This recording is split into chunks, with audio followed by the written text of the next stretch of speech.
Okay, so let's have now the next lesson. And this is the students T distribution and F distribution. So dalawang lesson to. Yung isa yung T distribution, then pangalawa yung F distribution.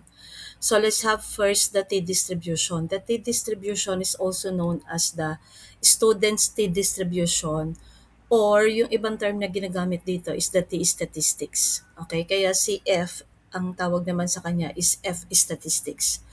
Okay, so it is a symmetric bell-shaped probability distribution used to estimate population parameters wherein ang sample sizes natin should be less than 30. So, ibig sabihin, if it is greater than 30, hindi na pwede si T-distribution. So, if it is greater than 30, ano po gagamitin namin? Z-distribution. Yung Z-scores na diniscuss natin nung nakaraan. Okay? Or when the population variance is unknown. So, ibig sabihin, pwede nyo gamitin si T-distribution una kapag less than 30 in yung sample size at kapag hindi given si variance. Okay? So it has heavier tails than the normal distribution, accounting for higher uncertainty and is defined by degrees of freedom.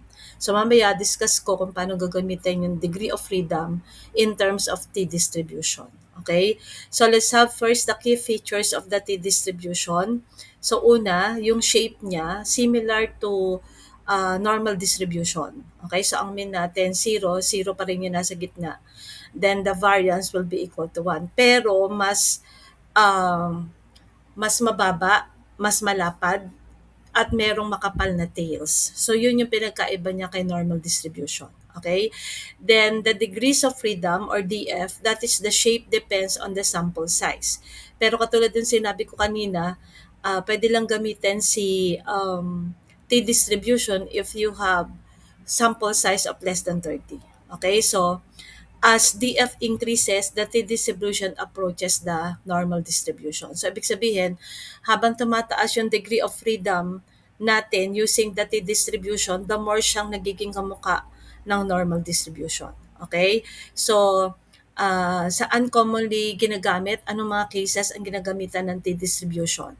So, primarily used in t-test, comparing means kapag nagko-compare tayo ng two or more values for the means, and for calculating confidence intervals when the population standard deviation is unknown.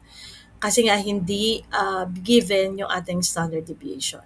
Okay? Tapos katulad ng sinabi ko sa inyo kanina, medyo heavier yung kanyang tails. So the thicker tails mean it is more likely to produce values far from the mean compared to a normal distribution. Kasi 'di ba sa normal distribution, kung natatandaan nyo pa, yung value natin, yung mga variables natin or yung mga samples natin, malapit yung value nila kay mean. Kaya siya nagiging normally distributed, di ba? Dito, kahawig siya ng normal distribution, kaya lang yung mga samples natin, yung mga observations natin, lumalayo naman from the mean. Okay, remember, ang position ng mean sa normal curve natin is nasa gitna. So, kapag normal distribution, lumalapit sila sa gitna. Kapag t-distribution, lumalayo naman sila sa gitna. Kaya ang nangyayari, mas lumalapad yung base, tapos medyo umiikli yung kanyang height. So, yun yung pinagkaiba ni normal kay T-distribution. Okay, so again, when to use, kapag less than 30 ang ating sample size, kapag binigay si standard deviation pero unknown ang variance, then data follows a normal distribution roughly. Okay? So, katulad din ng sinabi ko sa inyo kanina, yung difference nila, actually both of them are bell-shaped and symmetrical sa zero, sa mean natin.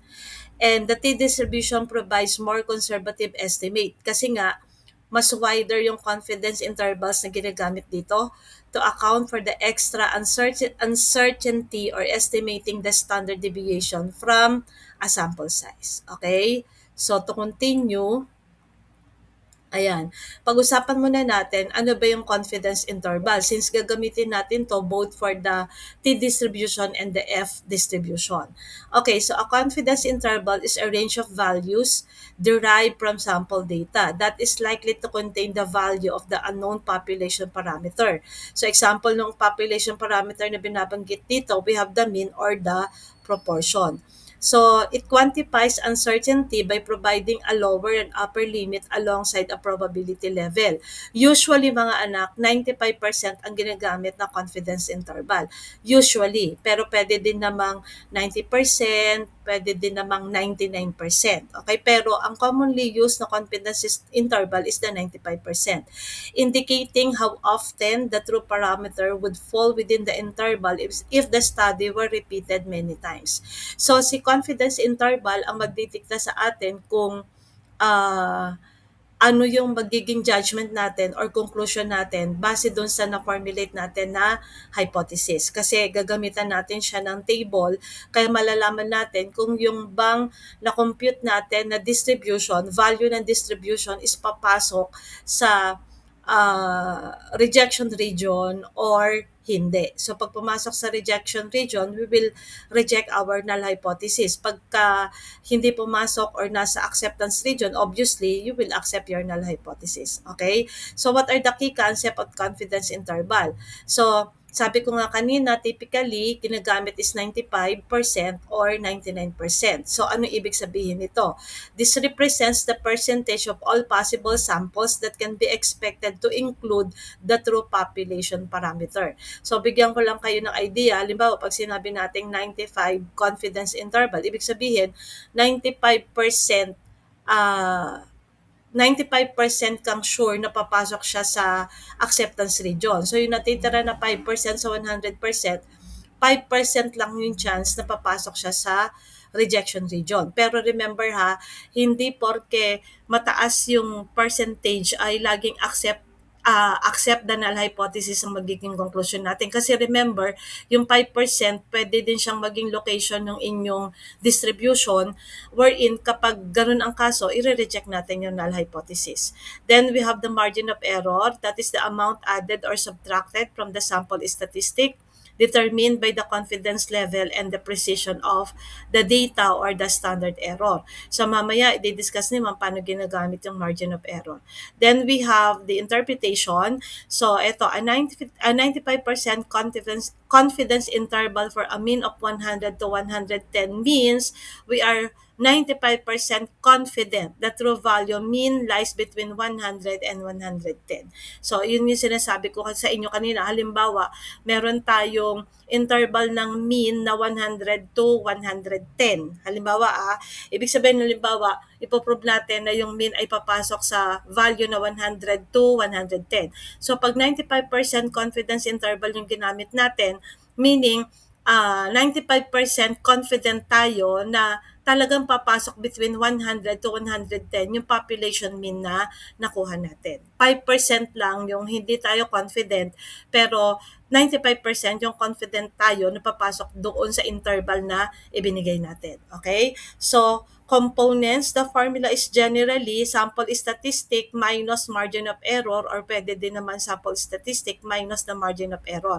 Pero mamaya, meron tayong mas madaling paraan para magamit natin tong components na sinasabi. Okay? So, bakit tayo gumagamit ng confidence interval? Una, to assess the precision. So, they provide a range of plausible values rather than a single point estimate, indicating how precise the estimate is. Okay? So, di ba, limbawa, sinabi natin na 99%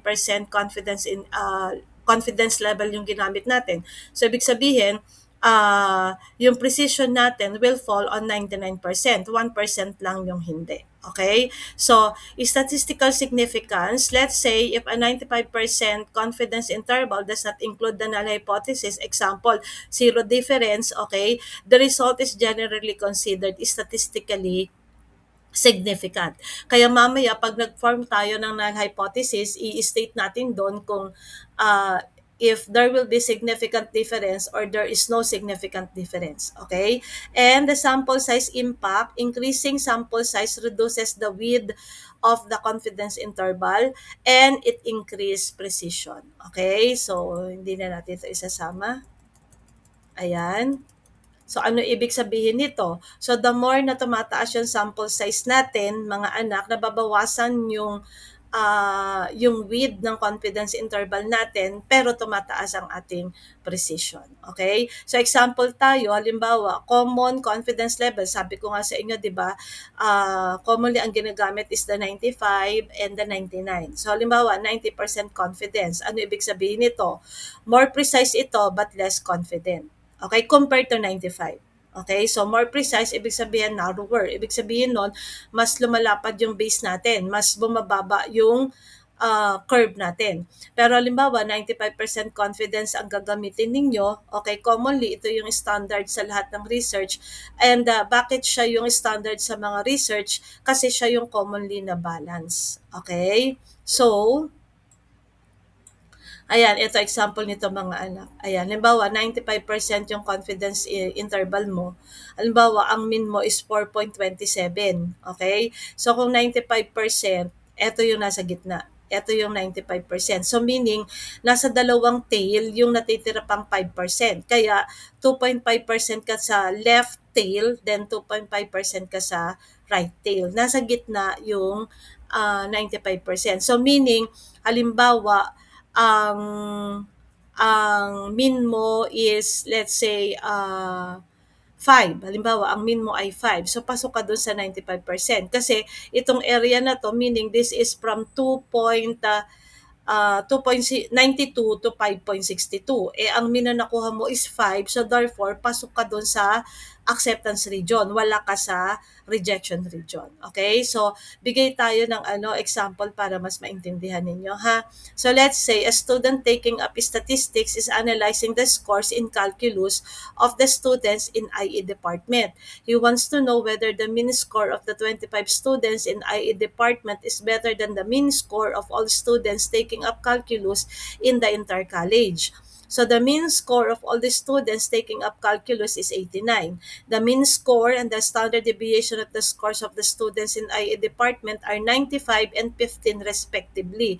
So meaning ang mean score natin is 95, ang standard deviation natin is 15. Para yan doon sa mga estudyante ng IE department na kumukuha ng calculus. Assume a 95% confidence level and that the scores of all the students taking up calculus in the college follow a normal distribution. So, ang una nyong gawin mga anak, i-identify ninyo ano yung mga given natin. So, we have here the mu which is 89. Okay? Ano yung mu natin. So, yung mu, that is the population mean. Ayan ha.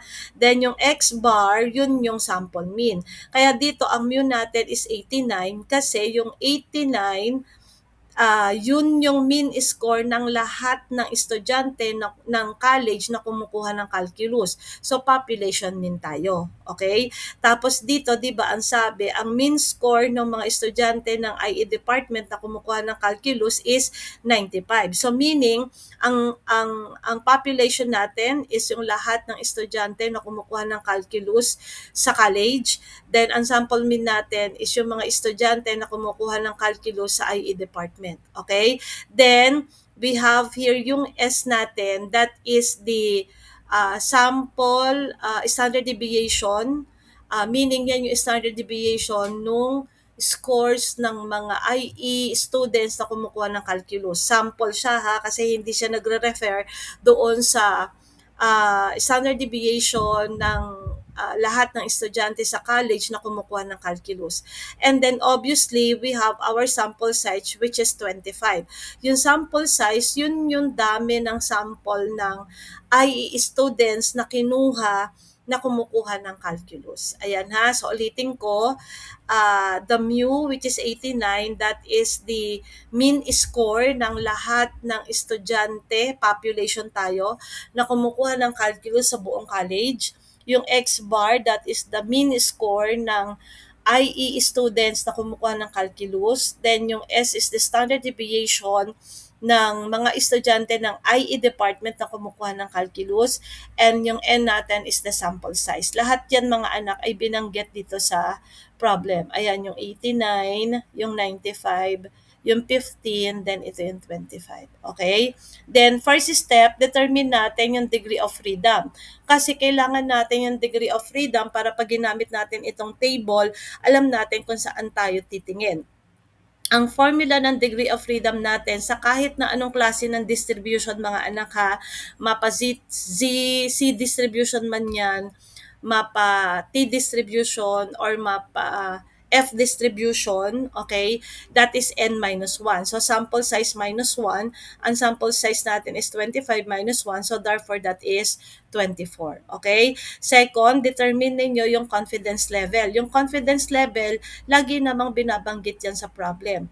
In case na hindi pinanggit sa problem, pwede kayong gumamit ng 95% confidence interval or confidence level. Pero commonly, binabanggit yan sa problem. Okay? So, our confidence level is 95%. Ngayon, kunin niyo yung alpha from the confidence level. Di ba kung 95% yan, ang natitira na lang is 5%. Yung 5%, gawin nyo lang siyang decimal. Okay? Yun ngayon yung magiging value ng alpha ninyo. So, alpha is 0.05. Ngayon, itong value ng alpha na to, gagamitin nyo yan as a value for two-tail. Okay? Ngayon, paano sa one-tail? Kasi itong table na gagamitin natin, this is one-tail versus two-tail value for the t-distribution. Kaya ang gagawin ninyo, okay, yung alpha na nakuha ninyo, divide nyo lang sa 2, yun ngayon yung pang one-tail. Okay? So, ulitin ko ha. Given yung confidence level, binanggit yan sa problem, ayan, 95%. Okay? Yung natitirang 5%, gawin nyo lang siyang decimal, yun yung magiging alpha. Si alpha, yan yung gagamitin yung value for the two-tail. Ngayon, yung nakuha ninyong alpha, divide nyo sa 2, okay? Yun yung inyong gagamitin na one-tail. Para saan ito? Para makuha ninyo yung critical value dito sa table. Okay? Paano siya gagamitin? Hanapin nyo yung two-tail nyo, which is 0.05. Ito siya. Diba? Tapos, hanapin nyo yung one-tail nyo, which is 0.025. Ito ang one-tail, ito yung 0.025.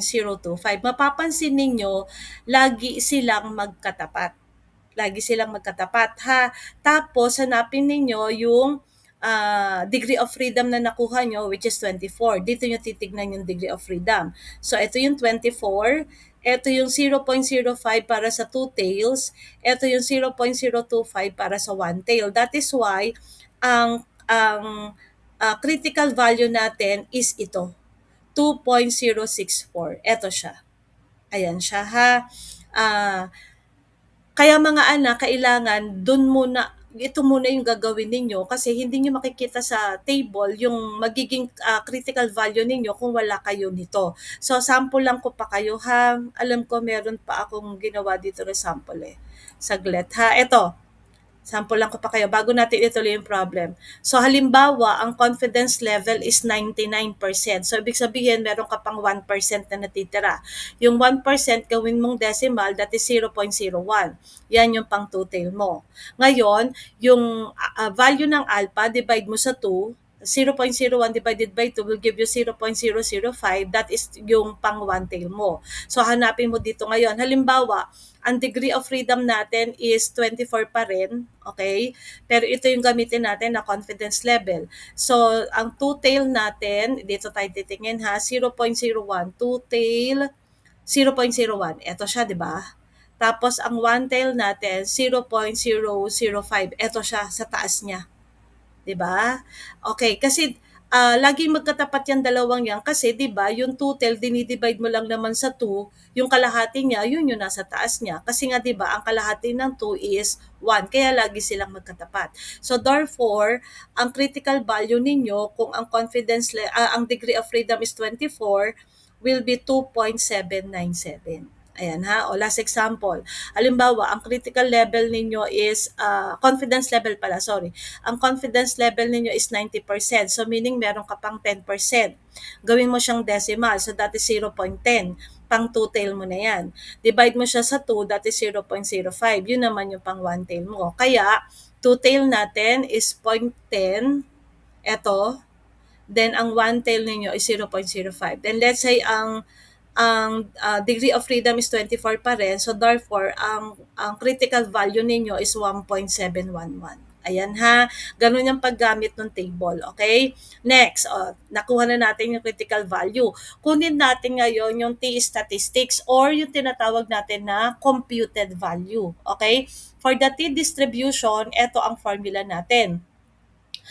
T statistics is equal to x bar minus mu all over S divided by the square root of n. Again, ulitin ko, ang x bar natin is the sample mean, ang mu natin is the population mean, ang S natin is standard deviation ng sample, then ang n natin is the sample size. Okay? So, since nailista nyo na yung given dito, ayan, pwede nyo nang i-substitute dito sa formula natin. So, 95 minus 89 divided by the 15 divided by the square root of 25 and the answer here will be 2. So, yung nakuha nyo sagot dito, that is already your computed value. Ito, yung galing sa table, ang critical value, kaya crit na lang ang ginamit kong notation. Then, yung makukuha ninyo, computed value. Obvious naman na computed siya kasi siya yung ginamitan ninyo ng formula. Okay? Tapos, ang next step, i-compare nyo lang yung dalawa. Okay? Pero before that, gawa muna kayo na inyong null hypothesis. Okay? Pwedeng ano lang to mga anak, i-state nyo lang kung ano yung sinasabi sa problem. Example ha, ang ginawa kong null hypothesis, there is no significant difference in the mean scores in calculus between the students in IE department and the mean scores of all the students in college taking up calculus. Ayan. Pwede din namang there is significant difference. Ito kasi sa akin, ang ginawa ko, no. Pero makakaapekto yun mamaya sa judgment ninyo, ha? Okay, so no tayo, ha? No. So, ibig sabihin, ipapakita ko dito na yung mean score ng mga students sa IE department na kumukuha ng calculus is not equal to, yan na kasi no significant, is not equal to the mean score of all the students in college taking up calculus. So, ibig sabihin, hindi magkapareho. There is no significant difference. Ibig sabihin, walang ano ba sa Tagalog yan? Walang makabuluhang kahulugan. Yon, okay? Yung score ng IE students versus dun sa score ng lahat ng estudyante sa college na kumukuha ng calculus. Okay? So, compare natin yung T-computed at saka yung T-critical na nakuha natin. Again, ang T-computed natin is 2. Ang T-critical natin, yung galing dito sa table, is 2.064. Okay? Tapos, remember, ito may general ruling tayo. Again, this is true in all kinds of distribution, ha? Hindi lang to pang T distribution. Kahit na sa F distribution at saka sa C distribution, gagamitin nyo rin ito. Kapag ang computed value is less than the critical value, accept nyo yung ginawa ninyong null hypothesis. So, ibig sabihin, tama yung ginawa ninyong null hypothesis. Kaya kung yung kabaliktaran niyan, kapag yung computed value is greater than the critical value, reject the null hypothesis. So, ibig sabihin, mali yung ginagawa or nagawa ninyong hypothesis. Okay? So, i-compare lang natin. So, obviously, class, di ba, yung T-critical natin is greater than the T-computed. 'Di ba? Pero ang kino-compare natin diyan is the T-computed versus the critical value. Kaya lagi nauuna si computed, ko-compare nyo kay critical. Kaya dito, since ang computed value natin is less than the critical, 2 is less than 2.064, we will accept the null hypothesis. So, ibig sabihin, there is no significant difference in the mean score in calculus between the score of students in IE department and the scores of all the students in college taking up calculus. So, ibig sabihin mga anak, since i-accept natin yung null hypothesis natin, tama yung naging naging hypothesis natin. Okay? So, ibig sabihin, hindi magkapareho. Walang makabuluhang relasyon yung mean score na sa calculus ng mga nasa IE department at yung mean score ng lahat ng estudyante na kumukuha ng calculus sa college. Okay? Pag ginrap natin yan mga anak, eto siya. Ayan. Actually, pag nakagraph, mas madaling maintindihan kung i-accept ninyo or i-reject. Okay? I-graph natin ha. 'Di ba? Halimbawa, ito yung ating ito yung ating curve. Ayan. Lagay natin yung T-computed natin at saka yung T-critical. Ang T-computed natin to, halimbawa dito siya. So kung 2.064, medyo malayo siya dun sa 2. Konti. Halimbawa dito siya. Okay? So meaning mula dito sa 2.064 hanggang dito, okay, continuous yan, okay? Yan yung critical value natin. Ibig sabihin, itong shaded part na to, ito yung rejection region natin. Okay? Itong unshaded part na to, yan yung acceptance region natin. Kung mapapansin ninyo, wala sa rejection region yung computed value natin, which is 2. Nasaan siya? Nandun siya sa acceptance region. That is why you will accept your null hypothesis. Ayan. Kaya mas maganda na ginagraph para sure kayo kung i-accept nyo ba, kung tama ba yung naging judgment ninyo, kung i-accept nyo ba or i-reject ninyo yung inyong null hypothesis. Okay? Kaya halimbawa mga anak, ang ginawa nyo ditong null hypothesis is there is significant difference. There is. Okay? Lalabas, you will reject your null hypothesis. Okay? Kasi there is yung ginamit ninyo. Ayan ha. Kasi base dito sa ating pag-aaral, there is no significant difference. Ayan. Okay? So that is T distribution. Okay?